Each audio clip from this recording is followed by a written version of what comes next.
boa tarde. Pastora Sandra falando. Vamos então continuar o nosso estudo, nossa sequência de palavras sobre oração.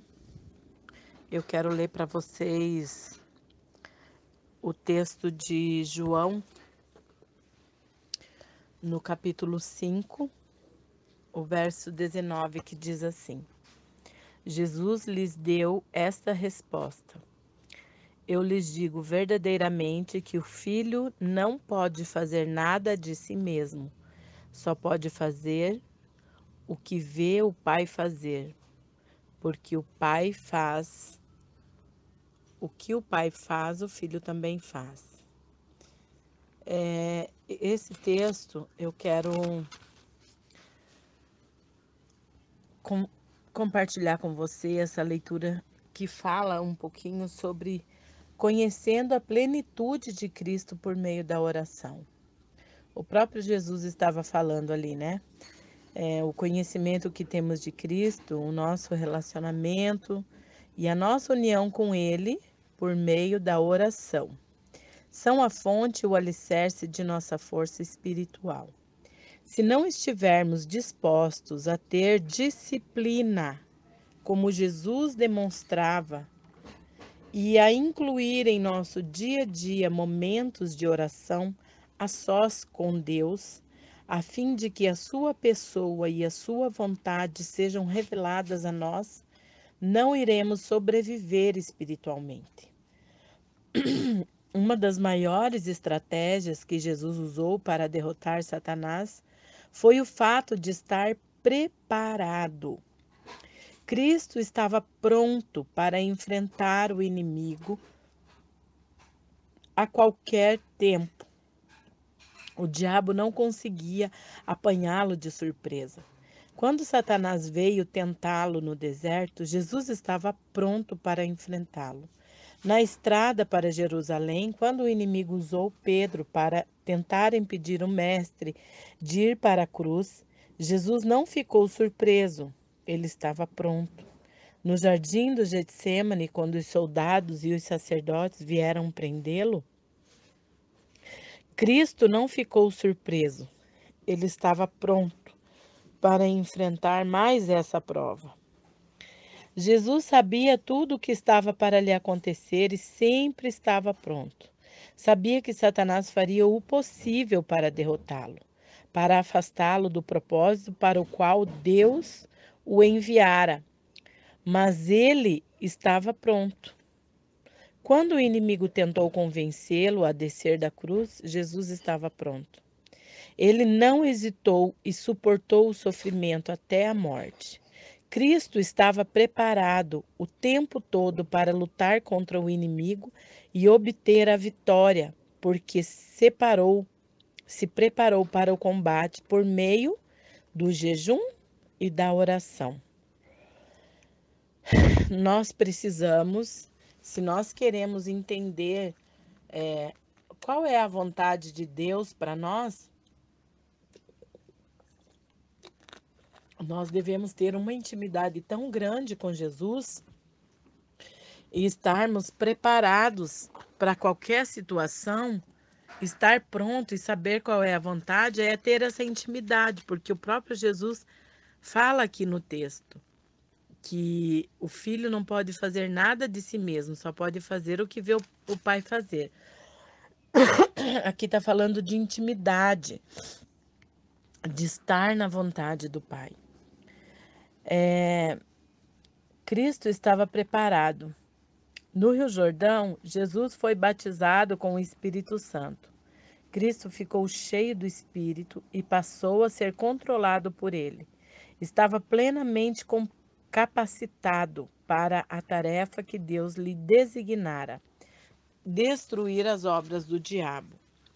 Depois dessa experiência no Jordão, Jesus foi levado pelo Espírito até o deserto, onde durante 40 dias foi tentado pelo diabo. Não comeu nada durante esses dias e ao fim deles teve fome. Muito pouco está registrado na palavra com relação aos 40 dias,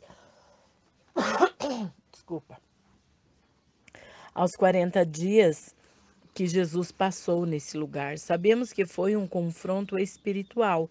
Satanás veio tentá-lo para impedir que ele começasse o seu ministério.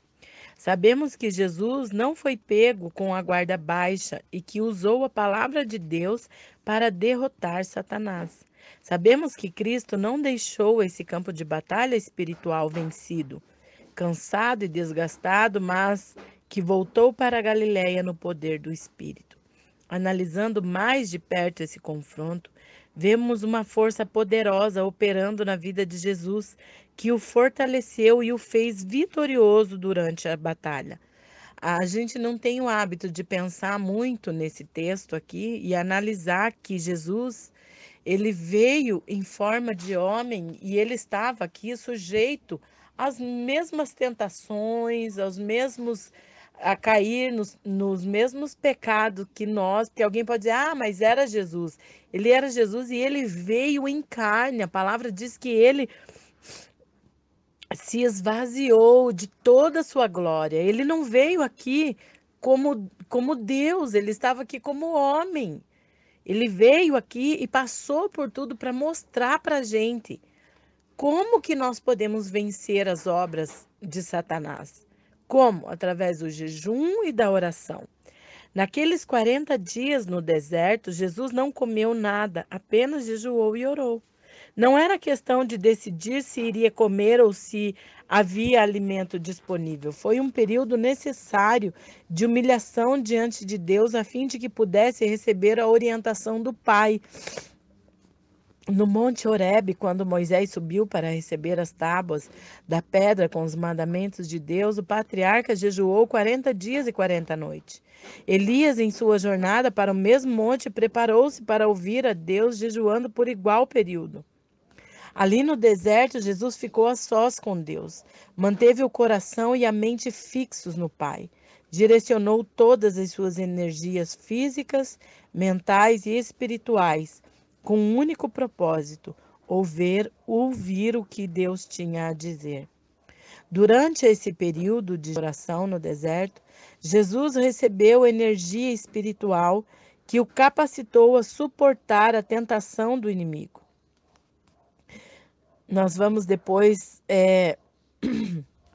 falar também sobre um pouquinho sobre a arma poderosa do jejum. Jesus usou a oração e o jejum como armas ofensivas para derrotar Satanás.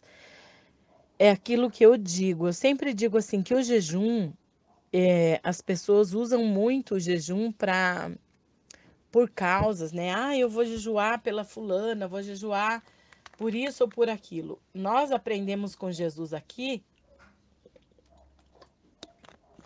que o jejum é uma arma que nós podemos usar para nos fortalecer espiritualmente. O jejum ele fortalece o nosso espírito. O jejum ele mortifica a carne, é onde nós abrimos mão, né, dos manjares, das comidas boas e você abre mão do alimento para estar ali em santidade com Deus. Isso é algo que vai te fortalecer. As pessoas acreditam que o jejum funciona por causa de alguma causa. Ah, eu fiz um jejum para comprar o meu carro e deu certo.